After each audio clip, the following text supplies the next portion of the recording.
Well, joining me now is Fleur Hassan, Special Envoy for Trade and Innovation in the Israeli government. Welcome back to Uncensored, Fleur Hassan. JD Vance has been talking in Israel, saying the US will not set a deadline for Hamas disarmament and saying that there will be no commitment of US forces in Gaza. First of all, your reaction to those two pieces of news from him? Well, there's many more pieces of news for him from JD Vance, who's here, and who said something very clearly. First of all, Hamas has to disarm, and any reconstruction help, budget, resources will not go to Hamas.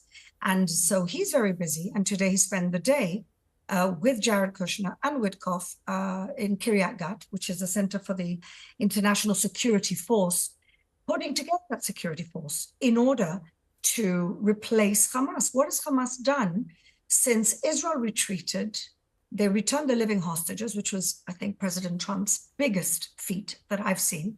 I never thought that a genocidal terrorist group like Hamas would give up its main leverage. But within 72 hours, they were supposed to give back the dead hostages to come home for a dignified funeral. They're holding on to those bodies. They're drip-drabbing them out, 2 a day, 1 here, 1 there. And we still have 15 dead hostages who have to come home. And that was the first breach of the ceasefire that they did. And so the second one is that they had to disarm. Now, this is something that President Trump said to them, you will disarm. And they said, we won't disarm. And the question now is, who is President Trump and the government of Israel going to bring in to be those honest brokers to make sure, A, that Hamas disarms? They are a terrorist group. By the way, I don't know whether you saw the footage, but they've been on a rampage, killing their own people, hundreds of people, including But Israeli forces have also been killing. Children. Oh, wait, hang on. Israeli forces have also carried on killing a lot of Palestinians in the last few days. No. What's happened is, first of all, they breached the agreement by not bringing back all the hostages, which was supposed to do within 72 hours. So they didn't do that. Then they started killing their own people, which is a breach of the agreement. They weren't supposed to go on a vengeance campaign to the poor people who had the guts, who had the courage to stand up and say, enough is enough. Look what they're doing to destroy our society. And then they threw an RPG and killed 2 soldiers. And so Israel has retreated to its line, as was intentioned in the agreement. If the terrorists are coming towards that line where they're not supposed to be there, of course Israel has to open fire. Then we have no agreement at all. So let's put that aside for a second. The point is what's going to happen from here. And of course, you've had Norman Finkelstein with his revisionism and doom and gloom. But I really hope that if we can bring some moderate Sunni Arab countries, like the Saudis, like the Emiratis, countries that have a record of de-radicalizing their own societies from the Muslim Brotherhood, if they could do that here, that would be hope for the people of Gaza and for the entire region. Yeah, I don't disagree. And I do think, as I said to Norman Finkelstein, I do think that it's premature to think that this is all going to end in disaster. Donald Trump appears to be taking absolute firm control, I believe now, of this situation because he wants to forge peace. He wants to normalise relations with other countries as part of the Abraham Accords, including Saudi Arabia, of course, the big prize for that initiative. And I think he recognises that the longer this war goes on, the less likely that is to happen. So Trump has a pragmatic view about this based on too many people dying, too much money being spent, and the bigger picture of a peaceful region in which actually most of the neighbouring Arab countries to Israel have normalised relations and can live peacefully with each other. That's the Trump dream. So did we. We had that dream. Why do you think October 7th happened when it happened? Because the Saudi king, MBS, said a month before, we are on our way to normalizing relations with Israel. And the Islamic Republic of Iran started activating its proxies to make sure that didn't happen. This is a way bigger picture than Israel and Gaza, than Hamas. There's a bigger picture that people seem to be missing.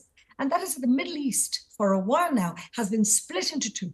The countries that want peace and prosperity, the Sunni moderates, the people that have spent 10, 20 years de-radicalizing their society, kicking out the Muslim Brotherhood, and the Shia extremists in Iran, activating the Sunni extremists in the region, because they don't really care about the Sunnis, but they do activate them. Hezbollah in the north, Gaza in the south, we've got the Houthis throwing rockets at us. And that's what's happened here. Everybody wants to zoom in and make this about Israel and Gaza.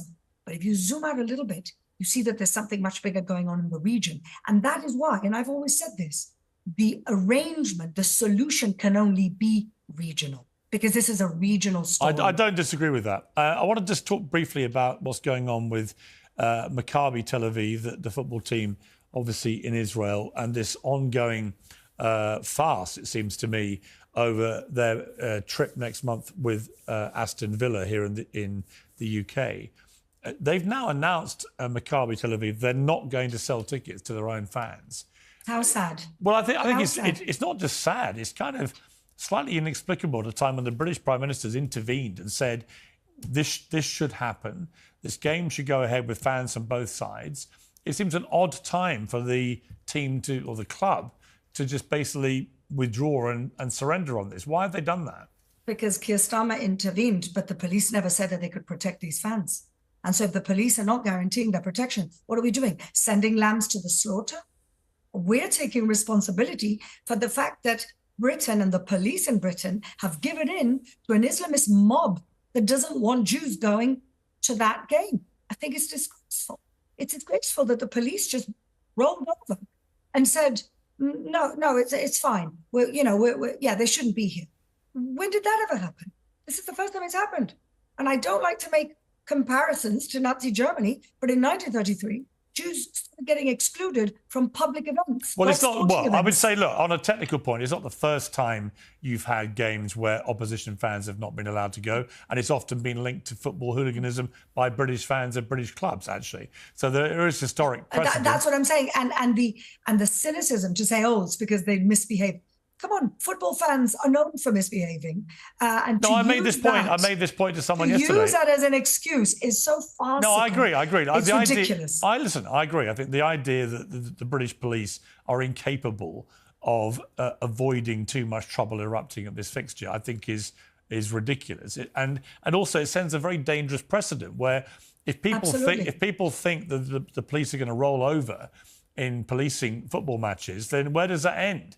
Let me tell you where it ends, where the airport authority says, oh, we can't take a plane from Tel Aviv because it's dangerous. Right. And then you've literally isolated and boycotted an entire country, which happens to be the only Jewish country in the world. So you tell me. It's to me, as a Brit, very sad to see that. Also, there's a lot of British fans of Maccabi Tel Aviv. Are they now supposed to feel scared about showing up to Aston Villa?